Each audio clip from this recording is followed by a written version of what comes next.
저는 내세울 것 없이 무던하고 평범한 30대 여자입니다. 이상한 일들 많이 겪다 보면, 그리고 일상 속에서 예기치 못한 일들로 추락을 겪고 나면 이 평범이라는 것도 누군가에게는 사체 영역이 될 수도 있겠다는 생각이 들더군요. 가만 생각해보면 평범하게 산다는 것, 평범이라는 범주 안에 들어간다는 것 자체가 축복일지도 모를 일입니다. 이런 평범과는 거리가 꽤 먼 일련의 일들을 겪은 바 있었는데, 저도 주변 친구들이라든지 사람이 아주 없는 편은 아닌데 조금씩 나이 들수록 저의 많은 부분들을 속속들이 나누기엔 어려워졌어요. 차라리 저와 아무런 상관없는 사람들에게 고민이나 속내를 털어놓는 게 낫다는 생각을 자주 하고요. 아마도 제가 갈수록 폐쇄적이 되어가는 건지도 모르죠. 시작부터 우울한 주제라 민망한데 전 부모님의 이혼을 겪었습니다. 지금은 당연히 무뎌지고 덤덤해진 지 오래라 아무렇지 않은데 부모님의 이혼 직후부터 몇 년간은 그게 되게 싫었던 것 같아요. 제가 이혼 가정의 자녀란 것도 너무 싫었고 부끄럽고 짜증이 났어요. 누가 눈치챌까봐 대화 속에서 부모님 주제가 나올 때면 엄청 신경 쓰면서 관리하고 그랬습니다. 제가 그렇게까지 어릴 때 두 분이 이혼한 것도 아닌데 만약 제가 더 어릴 때 두 분이 이혼하셨다면 저는 제 성격상 더 많이 힘들었을 것만 같아요. 두 분이 이혼을 겪은 것은 제가 17살 되던 해였어요. 저는 집에서 가까운 고등학교에 진학하게 되어 기분이 엄청 좋은 상태였습니다. 중학교 때 친하게 지내던 친구 한 명도 같이 고등학교를 들어가게 되었고 그 외에도 안면 트고 잘 지내던 애들도 몇 명 포함이었거든요. 그렇게 설렘으로 행복해하고 있는데 저 중학교 졸업식 날 부모님 두 분의 표정이 마냥 밝지만은 않다는 걸 알아차리고 말았어요. 그걸 알아차리고서는 저도 기분이 왠지 좋지 않았고 어딘가 쎄한 느낌이 들어 신경이 쓰였는데 결국 저 고등학교 들어간 지 얼마 되지 않아 두 분께서는 저에게 이혼 사실을 알려주셨어요. 저에게 알려주신 방식이 이렇게 하기로 했다가 아니라 이렇게 되었으니 그런 줄 알아라 라는 통보 행태였기 때문에 저는 충격이 엄청 컸던 것 같아요. 저도 엄연히 가족인데 그리고 두 분의 딸인데 어떻게 당사자 두 분끼리만 이야기를 끝낼 수 있는 건지 그것부터 의문이었고요. 이미 다 결정해서 끝났다는데 그 앞에서 제가 안 된다고 그럴 수 없다고 떼써봤자 바뀌는 게 없을 거라는 점이 절 무력하게 만들었어요. 지난날 부모님의 행적이 어떠했는지 제가 눈치채지 못한 사이 두 분의 관계가 왜 그렇게 파국으로 치달았는지 전 곰곰이 생각하며 곱씹어봤습니다. 그랬더니 그런 징조가 몇 번 있더군요. 제가 일부러 무시하면서 모른 척하려 애썼을 뿐이었지 두 분 관계는 저 중학교 들어갔을 때부터 항상 별로 좋지 않았다는 걸 깨달을 수 있었어요. 가뭄에 갈라진 땅처럼 쩍쩍 메말라 아무런 생산도 더 이상 해낼 수 없는 것이 두 분의 관계였어요. 전 기껏 입학해서 잘 다니고 있는 고등학교 재학에 문제가 생길까봐 불안해졌습니다. 저에게 이혼 사실을 알리신 이후, 아니 통보하신 이후로 한 달이 흘렀을 때입니다. 저는 내심 다시 모든 것이 제자리로 돌아갔으면 좋겠다고 속으로 기도하고 있었으나 그런 일은 일어나지 않았죠. 잘 다니고 있던 학교를 1학기가 끝나는 대로 그만두고 다른 학교로 전학 가야만 했어요. 왜냐하면 저는 두 분의 이혼으로 앞으로 아빠 쪽에 붙어서 아빠와 함께 살기로 결정했기 때문이었죠. 이것에도 제 의견은 조금도 반영된 바 없었습니다. 원래 저희 가족이 살고 있던 그 집에서는 엄마가 남아서 살겠다고 했어요. 아빠와 사는 건 별로 상관이 없었으나 전 전학 가고 싶지도 않았고 그 집에서 나가고 싶지도 않았습니다. 그래서 고집을 부려봤지만 통하지 않았어요. 두 분은 이미 결정이 끝난 문제라고 하셨고요. 엄마는 저에게 잔말 말고 나가는 게 맞다면서 냉정하게 말씀을 하셨죠. 이삿짐 싸던 어느 주말에 저는 예전에 썼던 일기장들을 발견하곤 그걸 들춰보다가 눈물이 나서 감정적이 되고 말았어요. 그래서 이삿짐 싸던 것을 그만두고 엄마에게 가서 불같이 따졌습니다. 왜 내가 여기서 못 사는데? 왜 아빠랑 내가 나가야 돼? 성질 부린 건 엄마였잖아. 맨날 우리 가족 분위기 다 망쳐놓은 건 바로 엄마였잖아. 그러니까 엄마가 잘못이지. 잘못한 사람이 그 대가 받는 게 맞잖아. 나갈 거면 엄마가 나가. 난 암만 생각해도 나가기 싫으니까. 그리고 앞으로 엄마 얼굴 보기도 싫어. 제발 엄마가 나가면 안 될까? 엄마만 사라지면 되는 건데 그 피해를 왜 내가 받아야 돼? 왜? 저는 눈물을 흘리면서 감정이 주체가 안 되니까 헐떡거리면서 말을 쏟아냈어요.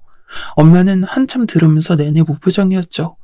제가 욕까지 섞어가며 가시돋친 말을 뱉고 나니까 그제야 엄마가 인상을 쓰면서 한숨을 크게 내쉬었습니다. 너 왜 이렇게 제멋대로야? 너 이제 고등학생이면 그럴 땐 지나지 않았어? 넌 상황 파악이 안 돼? 네가 지금 이래봤자 달라지는 거 없어. 엄마 아빠는 이제 남남이고 넌 아빠랑 가서 살면서 거기에서 학교 다니면 되는 거야.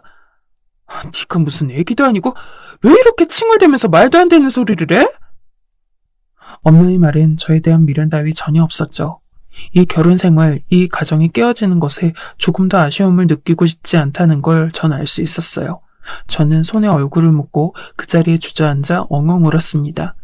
그냥 그 순간에는 모든 게 다 서러웠어요.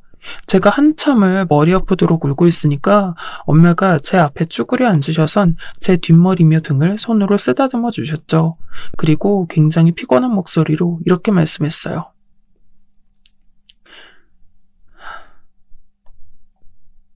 미안해. 엄마가 마음이 병이 심해서 그래.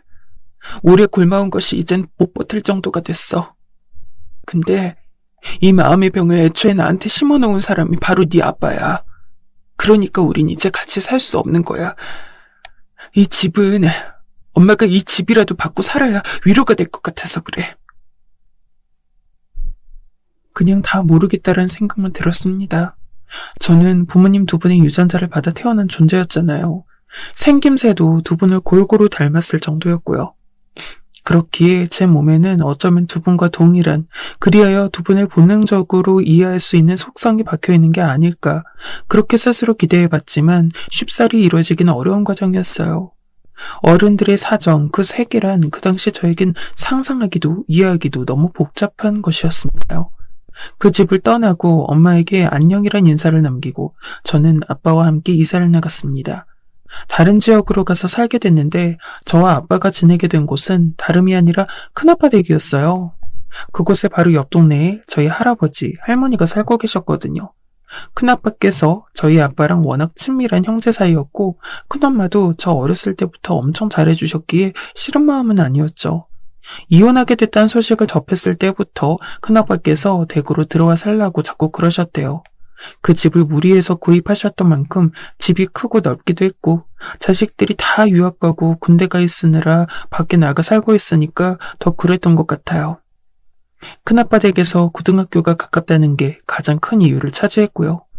그렇게 아빠랑 저는 일단 저 고등학교 다니는 동안에만 그곳에서 사는 걸로 됐습니다. 큰아빠가 건강이 안 좋아서 우울해하고 계시는 게 있었는데 저희 아빠랑 같이 살게 되면서 기분이 많이 나아지셨던 모양이더군요. 두 분이 주말마다 낚시 여행을 자주 다니셨어요. 큰아빠께서 건강 문제로 경제활동에 차질이 있었지만 그래도 큰엄마가 계셔서 여긴 문제가 없었죠. 왜냐하면 큰엄마는 워낙 집안이 넉넉하셨거든요. 꽤 사는 집안이었어요. 그래서인지 큰엄마께서는 항상 얼굴에 여유가 넘쳐 보였고 인자한 기운이 느껴졌습니다.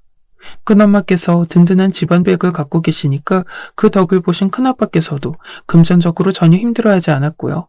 그래서 저는 그 모습을 보며 깨닫는 게 있었어요. 남자든 여자든 상관없이 돈이 있어야 하는구나. 돈이 이렇게 중요하구나. 돈이 따라주면 사는 모습 자체가 다르네. 저도 나중에 결혼하면 꽤 돈이 있는 사람이랑 해야겠다는 생각이 들었죠. 저는 공부를 각별히 하지 못했고 어느 한 분야에서 재능을 보이는 것도 없었으니 당시로서는 제 스스로의 성공을 기대하고 점치기엔 어려웠거든요. 그래서 배경이 엄청나진 않아도 아무튼 부자인 배우자를 만나고 싶다는 욕심이 있었고 아빠도 그 덕을 볼 수 있으면 좋겠다는 바람이 생겼어요. 초기 예상과는 다르게 엄마는 저를 영영 저버리셨습니다. 만나는 남자가 생겼다는 것, 그것까지 알고 나서부턴 연락이 끊겼어요. 제가 먼저 끊은 건 아니었는데 엄마가 저랑 연락하는 걸 언제부턴가 불편해하더라고요. 저랑 아빠가 어떻게 살든 상관없으니 알아서 잘 살길 바란다며 이런 말씀을 하시기에 저는 큰 상처를 받았고 저도 제가 굳이 매달리면서까지 연락하고 싶다는 생각이 안 들었어요. 그래서 제 일상에는 엄마란 존재가 완전 지워지게 됐죠. 절 묵묵히 응원해주고 지지해주고 늘 챙겨주었던 것은 아빠였습니다. 정서적으로든 물질적으로든 아빠는 제가 결핍을 느끼지 못하도록 늘 열심히였어요. 저 대학 들어갈 때도 제가 원하는 동네에 집을 구해주셨고요. 하루라도 더 젊은 나이에 새로 여자를 만나겠다든지 그런 욕심이 생기실 법도 했는데 아빠는 오히려 이혼하기 전보다 더욱 열심히 일했어요. 절 위해서라고 했죠. 제가 사회에 나갔을 때 대단하진 않더라도 그래도 든든한 방패가 되어주고 싶다고 했어요. 그런 아빠를 보며 반드시 보답해드리고 싶다는 생각이 피어오르게 되었죠. 저를 버린 엄마 대신 절 책임진 아빠가 너무 고마웠어요. 꼭 효도하고 싶다는 생각으로 저도 일적으로 성공한 다음에 나중에 부유한 사람과 결혼해서 아빠도 모든 덕을 누리실 수 있게 해드려야겠다. 그렇게 다짐했던 거예요. 나이가 들수록 아빠를 행복하게 만들어주고 싶다는 생각을 자주 하게 되었지만 전 그 바람을 이루지 못했습니다. 아니 어쩌면 그런 강박 때문에 더욱 이상한 놈을 만나게 되었던 걸지도 몰라요. 결혼 생각하기에 적당한 나이, 제가 20대 후반일 때 남편을 처음 만났어요. 직업은 그냥 보통이라고 할 수 있는 일반적인 회사원이었고 연봉은 약소했습니다. 그런데 재산이 꽤 있었어요. 이 부분이 절 사로잡았죠. 그런데 알고 보니 이게 다 한탕 주식으로 번 것이었을 줄은. 남편이 거짓말을 했기에 당연히 진실을 알 수 없었던 저는 벼락재산이었다는 걸 전혀 몰랐던 겁니다. 시댁을 보면 전혀 안 그럴 것 같았고 또한 그런 분위기의 집안이 전혀 아니었지만 어쨌든 그런 겉보기와는 다르게 남편에게 그 정도의 돈을 일찍이 쥐게 해줄 만큼의 능력은 되는 곳인 줄로만 알았어요. 적당히 연애를 이어가다가 나름 순탄하게 결혼을 했습니다. 저는 제가 모은 돈에 아빠의 지원을 합쳐서 결혼을 했죠. 저희 결혼한 직후 할아버지께서 돌아가셨어요. 지병을 앓고 계셨기에 놀라운 일은 아니었지만 가족들은 다 슬픔에 잠겼고 그 부고의 기력이 더 쇠하신 할머니께서는 몇 달 뒤에 요양원으로 들어가게 되었습니다.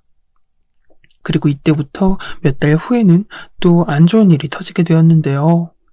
그건 바로 남편이 회사에서 잘리게 된 사건이었어요. 회사의 사정이 갑자기 너무 어려워지면서 남편이 우선적으로 정리해고 대상에 오른 것이었죠.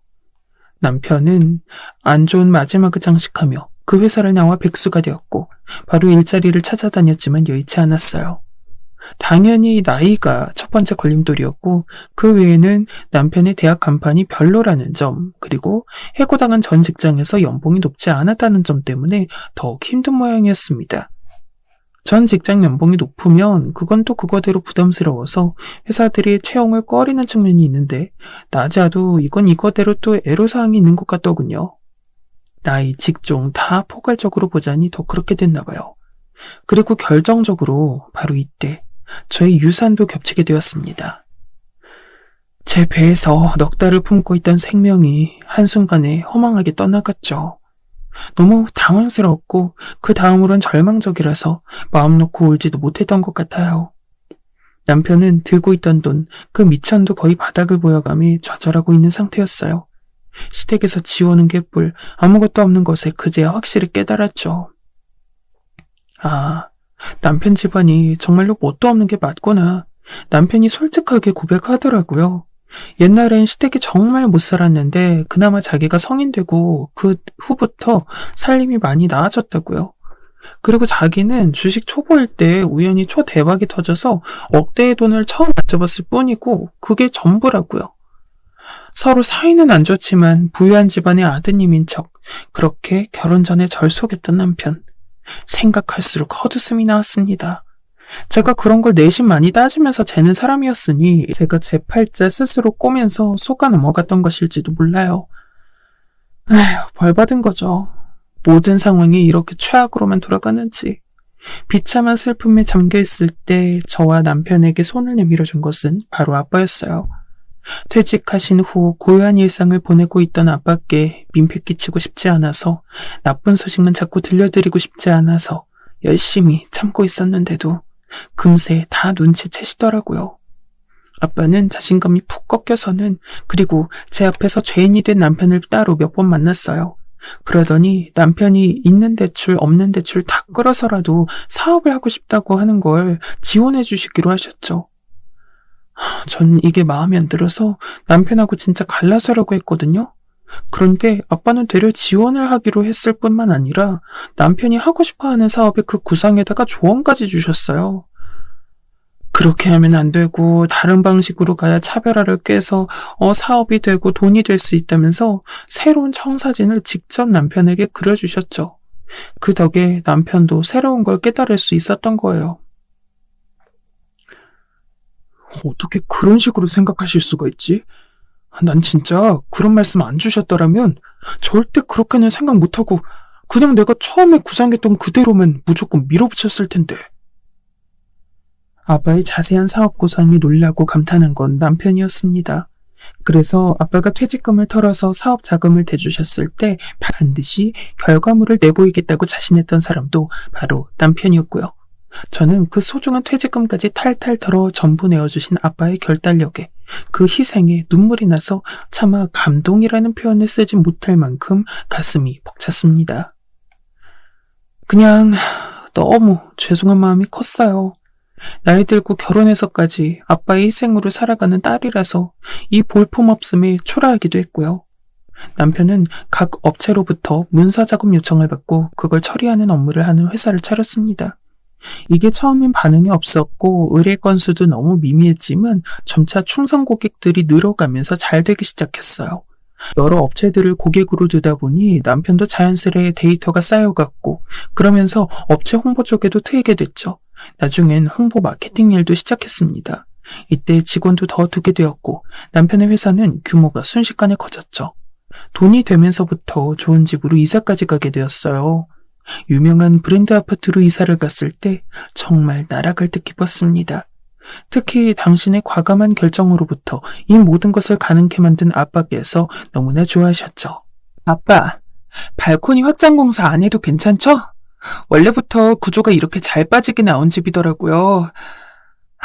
살다 보니까 제가 이런 집으로 이사도 다 와보네요. 전 진짜 제가 이런 집에서 살게 되더라도 한 10년? 최소 10년은 더 먹은 나이에서 가능할 거라고 생각했는데 이게 다 아빠 덕분이에요. 아빠가 다 투자해주시고 밀어주시고 온갖 사업 아이디어 다 제공해주시고 그이가 처음에 난항 겪고 있을 때도 아빠가 다 도와주셨고. 아휴, 이렇게 좋은 날이 왔는데 왜 또 울려고 들어? 즐기면서 기뻐만 하기에도 시간은 짧은데. 그리고 내가 한 게 뭐 있다고? 그게 다 뭐가 대단하다고? 넌 자꾸 그런 말만 하는지. 나는 이때까지 살면서 평생 얼마를 벌든 특별한 순간 없이 그저 그렇게 살았던 걸 보면 이렇게 좋은 날이 온 건 내 덕이 아니라 그냥 네가 이렇게 될 복을 타고났나 보다. 그러니까 네 덕으로 하자. 참, 아빠는 무슨 그런 말도 안 되는 소리를 하셔. 이게 다 아빠 덕분인 거 지나가던 참새도 알겠구만.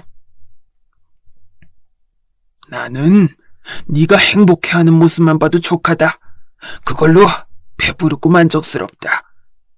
우리 딸 정말 최고야. 웃으시는 아빠의 눈가에 살짝 물기가 있어 보였다면 그건 제 착각이었을까요? 부모님이 이혼하던 순간부터 큰아빠 댁으로 이사가던 날 차에서 제가 눈물 흘리던 것을 모른 척 해주셨던 아빠의 그 모습까지 지난 날들이 제 머릿속을 스쳐갔어요. 이렇게 아빠가 뿌린 씨앗으로부터 난 싹이 크게 자라서 만개한 순간을 맞이할 수 있어 행복했죠. 남편은 자기 집안 식구들과 원체 사이가 안 좋았어요. 이런 집 저런 집 다 있으니까 그냥 그런 줄로만 알았는데 나중에 이것도 듣고 보니까 가난했던 집안 환경 탓에 어렸을 때부터 서로가 각박해져서 감정적으로 굴다 보니 그렇게 된 거라고 남편이 그러더군요. 그래서 저도 시댁 식구들이랑 따로 연락하지 않았고 유일하게 시부모님 두 분께만 안부 여쭙고 그랬어요. 그런데 그런 시댁 집안 식구들조차 자존심 다 버리고 알랑방귀 낄 정도로 남편의 사업이 성공을 거뒀던 거죠. 바로 그 점 때문에 남편의 콧대가 아주 높아졌어요. 자기 집안에서 왕이 된 기분이 짜릿했나 보더군요. 남편의 회사가 그 정도까지 성과를 보이면서 저 역시 그것을 누리게 됐습니다. 새 집으로 이사가 결정났을 때 저는 다니던 직장을 그만두었어요. 제가 그러겠다니까 남편이 말리지 않더라고요. 열심히 외모 관리, 몸매 관리나 하면서 친구들이랑 놀러 다녀.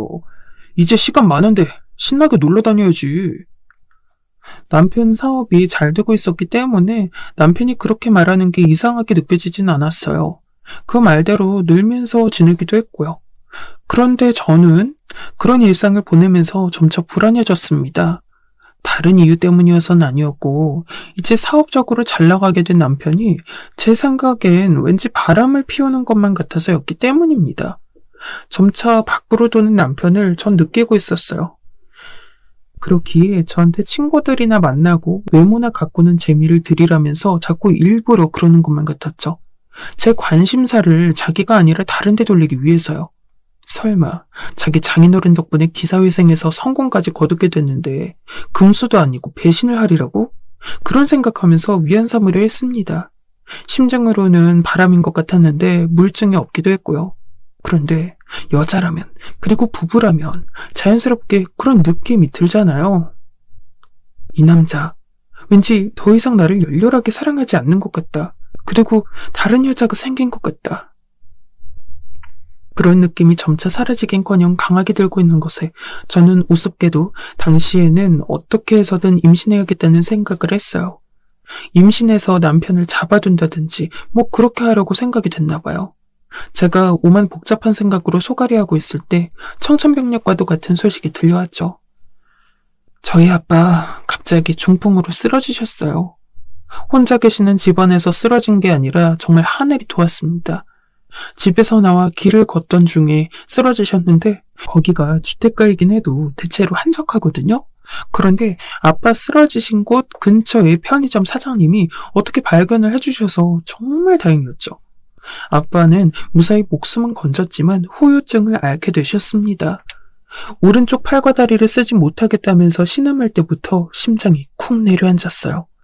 그런 아빠의 모습을 보며 저는 가슴이 찢어질 것만 같은 고통을 느꼈고 차마 아빠 앞에선 크게 울 수가 없어 아무도 보지 못하는 곳에서 남몰래 눈물을 흘렸습니다.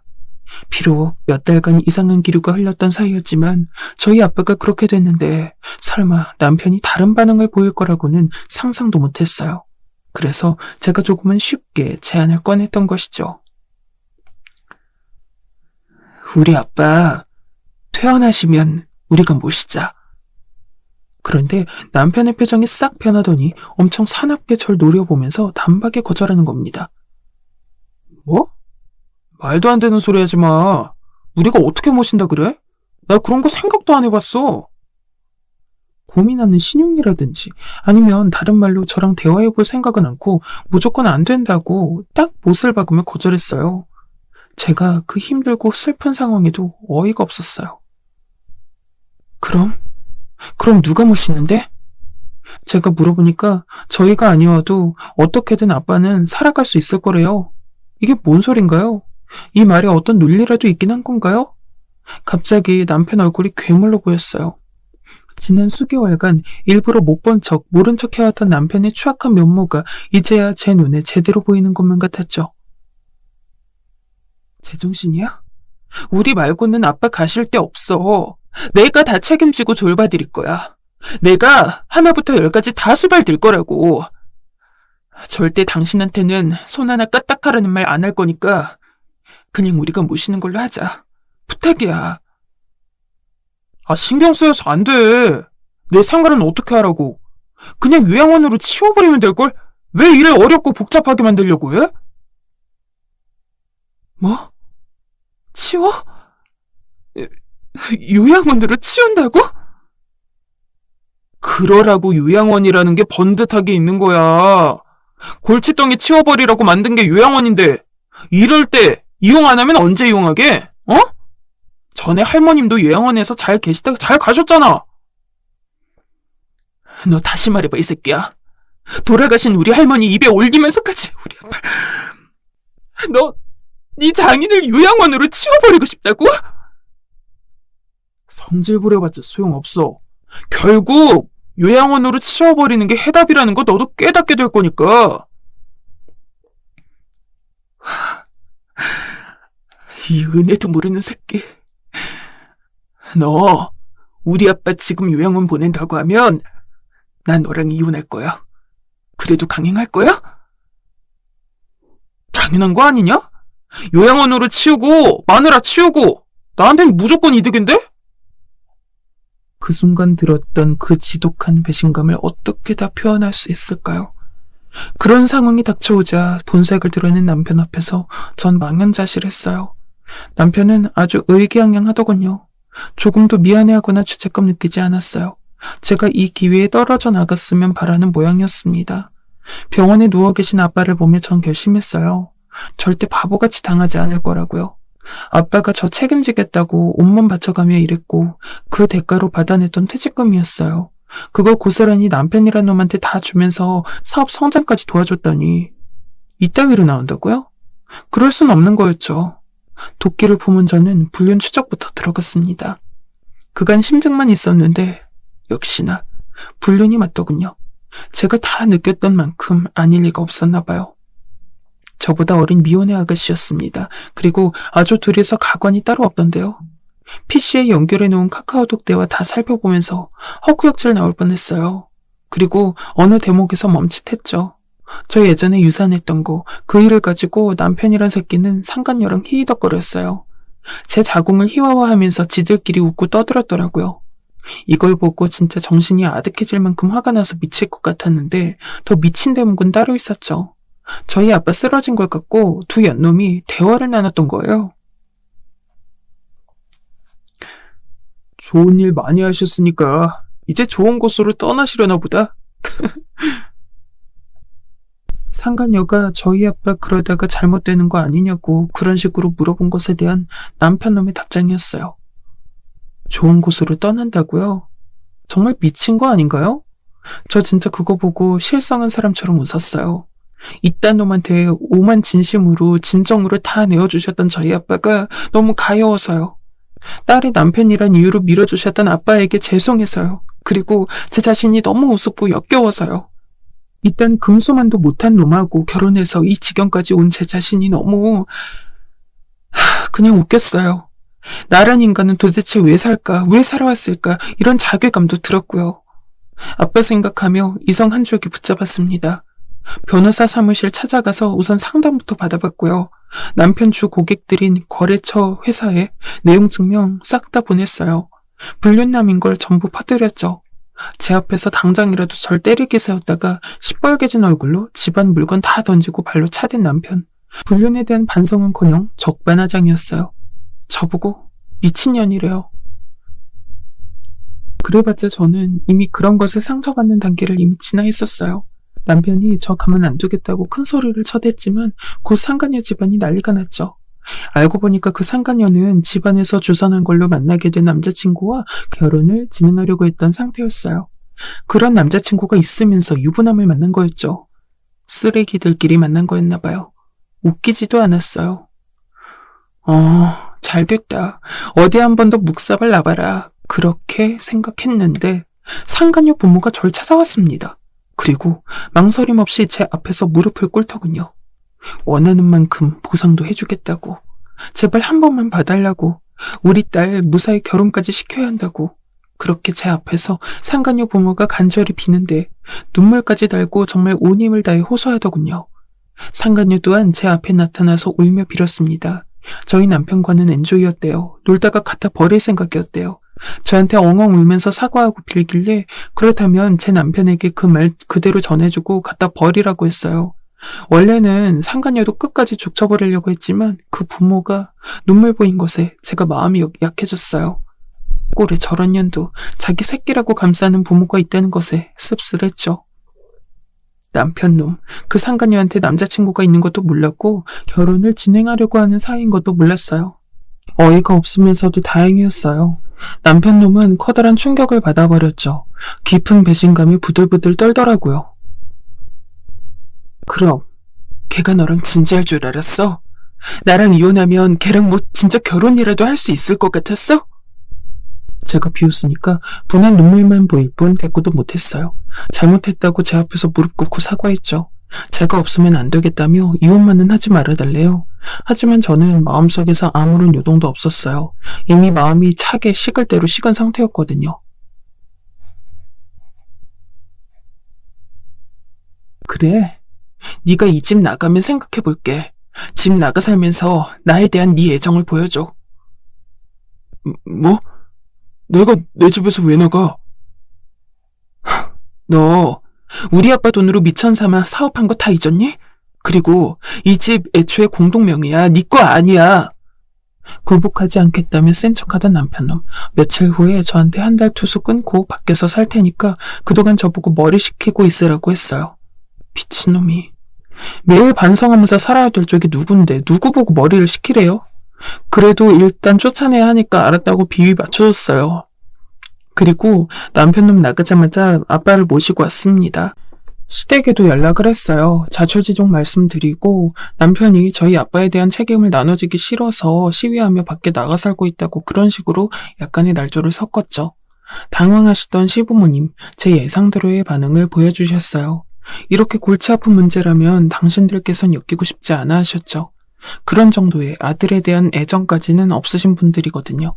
저에게 면목 없다면서 100만 원을 보내주시길래 제가 그것에 대한 감사 인사하는 겸 해서 다시 연락드렸을 때 본론을 꺼내들었습니다. 저는요, 저희 아빠 돌아가실 때까지 무조건 책임지려고 해요. 어디 요양원 같은 데 보내드릴 생각 전혀 추호도 없고요. 제가 평생 집에서 수발 들면서 살고 싶은 마음뿐입니다. 제 결심이 이렇기 때문에 그이가 이걸 원치 않는다면 저흰 이혼을 해야만 해요. 전 솔직히 이혼하기 싫고 그이와 함께 평생 저희 아빠 돌봐드리고 싶지만 그이 생각은 다른가 봐요. 하긴 그이는 지금부터 시작해도 새로운 일이며 새로운 가정 다 꾸릴 수 있는 능력자예요. 제가 지난 세월 옆에서 봐와서 알아요. 다 할 수 있는 사람이고 잠재력을 가졌어요. 그러니 만약 저희 이 집에 두고 간다고 하면 제가 어쩔 수 없이 이혼해줄까 그런 생각은 하고 있습니다. 남편을 위해서요. 그리고 시부모님은 열심히 남편놈 설득에 들어가셨어요. 제가 그분들 성격을 아는데 저랑 이혼 안 하면 저희 아빠 돌보고 책임지다가 당신들에게까지 불똥 튈까봐 그게 걱정되신 게 분명했죠. 가족끼리 사이가 안 좋아도 그나마 자기 부모한테는 애정이 있는 남편놈. 하도 시부모님이 난리치니까 결국 흔들렸어요. 저한테 먼저 이혼하자고 하더군요. 저는 기쁜 기색 숨기느라 힘들었습니다. 남편놈이 저한테 재산 안 주려고 기를 쓰기도 했지만 어쨌든 결론을 제가 거의 다 차지했어요. 일단 집부터 온전히 제 것이 되었죠. 남편놈은 사실상 맨몸으로 나갔습니다. 불륜 후폭풍을 겪었던 남편놈의 사업은 그 이후로 점점 쇠퇴의 길을 걷게 되었어요. 큰 기로를 맞이하게 됐을 때 어떻게 반응해야 하는지 남편은 그걸 몰랐거든요.